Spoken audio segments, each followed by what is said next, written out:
Dans cette vidéo, je vais vous parler de ce livre de Delphine Minouy, Bad Gens. Alors Bad Gens, ça veut dire mauvais genre. Delphine Minouy, c'est une autrice que j'aime beaucoup. J'ai déjà lu un livre sur une bibliothèque en Syrie, une bibliothèque qui a permis à des gens de supporter la guerre grâce à la littérature, et c'est vraiment une autrice que j'avais hâte de lire et qui sort un nouveau livre à la rentrée littéraire. Ce texte se passe à Shiraz, en Iran. Le personnage principal est une jeune fille de 16 ans. On la voit évoluer tout au long de sa vie.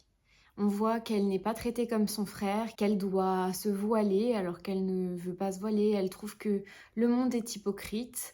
J'ai beaucoup aimé la plume assez fluide de Delphine Minouy qui nous parle d'un drame qui n'est pas sans rappeler l'histoire de la jeune femme qui a été tuée pour ne pas avoir bien porté son voile.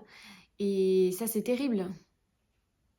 Des femmes meurent parce qu'elles ne portent pas un bout de tissu sur la tête, et c'est ce que nous raconte ici Delphine Minouy. Elle nous parle de cette révolte féminine, elle nous parle de ce qui s'est passé en Iran en 2022. Je vais vous lire quelques citations. Le texte commence ainsi. « J'ai 16 ans, aucun cri ne sort de ma bouche. Je me parle à moi-même depuis ce corps qui ne m'a jamais appartenu. J'ai 16 ans, je pèse 47 kilos et je mesure 1,59 m. Je les entends hurler « Vas-y ma fille !» et je repense au premier cri. « Dieu, c'est une fille !»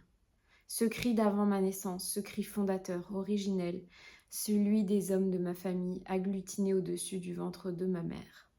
En fait, son père ne voulait pas d'une fille. Et tout au long de sa vie, il l'a rejetée jusqu'à ce qu'il comprenne qu'elle était précieuse. Dans mon pays, les femmes ne comptent que pour moitié. Ça, c'est une réalité pour certaines femmes, et le féminisme, c'est de ne pas se sentir libre tant que certaines femmes ne sont pas libérées des dictates du patriarcat, mais aussi des dictates religieux. Bad gens, alors je ne sais pas si je le prononce bien. Mot à mot, ça veut dire mauvais genre. En persan de tous les jours, ça veut dire espiègle ou effronté. Donc on suit l'histoire de cette petite effrontée qui nous raconte un petit peu sa vie à l'école, son apprentissage, qui se fait vraiment dans la religion, et elle ne comprend pas quand elle doit porter le voile intégral qui l'empêche de respirer. Elle trouve que c'est d'une hypocrisie incroyable. C'est un monologue finalement qui nous parle de sa réalité. Elle explique que la pseudo-révolution islamique castre les femmes depuis 1979. Et ça, c'est anormal. Quand on voit ce qui s'est passé en Afghanistan, quand on voit ce qui se passe en Iran, que les femmes ne peuvent plus étudier, qu'elles ne peuvent plus sortir dans la rue, ça me fait penser au texte Écrire un roman d'amour en Iran, qui nous parle justement aussi de cette censure des auteurs. On ne peut plus aimer, on ne peut plus écrire, et on ne peut plus finalement sortir dans la rue avec ses cheveux lâchés. C'est terrible. Cette spirale de tragédie me scie de l'intérieur. Et elle a ces mots qui sont terribles. Je ne veux pas être une femme. En fait, être une femme, dans certains pays, c'est terrible. C'est une condition qu'on ne souhaite pas, et certains hommes ne se rendent pas compte de ce qui se passe pour les femmes, et ils se disent que ce sont des pays lointains. Et même certaines femmes ne se rendent pas compte. On ne naît pas femme, on le devient, je le dis souvent, mais on se rend compte qu'on est une femme, et on se rend compte qu'on est inférieur à des hommes, et que ces hommes nous traitent très mal. Et c'est ce qu'elle raconte dans ce texte, et que ce soit en Iran, en Afghanistan ou dans d'autres pays, la condition féminine est parfois en danger. On le voit avec le retour de l'extrême droite, les droits des femmes restent toujours au cœur des débats. Et ils pourront toujours reculer, et ça, c'est terrible. Je vous ai fait une vidéo sur le texte d'Elisabeth Badinter, et j'ai jamais eu autant de commentaires parce que j'y parle de natalité et de maternité, et je relate l'écrit de cette philosophe qui nous expose des inégalités entre les hommes et les femmes qui persistent et qui finalement ne donnent pas envie aux femmes d'avoir des enfants, et encore moins d'avoir des filles.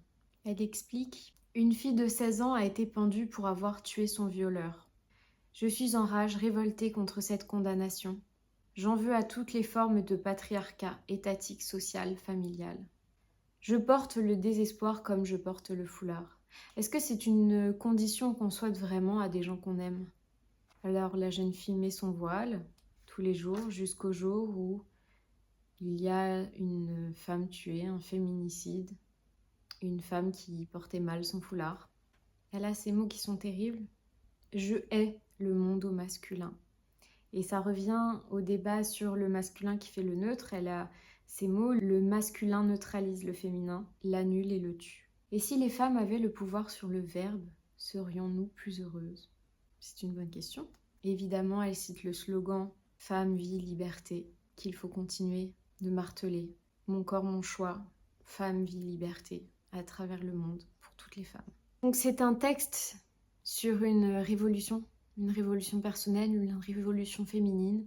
Je vous conseille de le lire, faites-vous un avis, partagez-le autour de vous pour ceux qui ne comprennent pas l'enfermement des femmes et qui ne comprennent pas pourquoi on s'insurge et pourquoi le combat féministe est toujours d'actualité.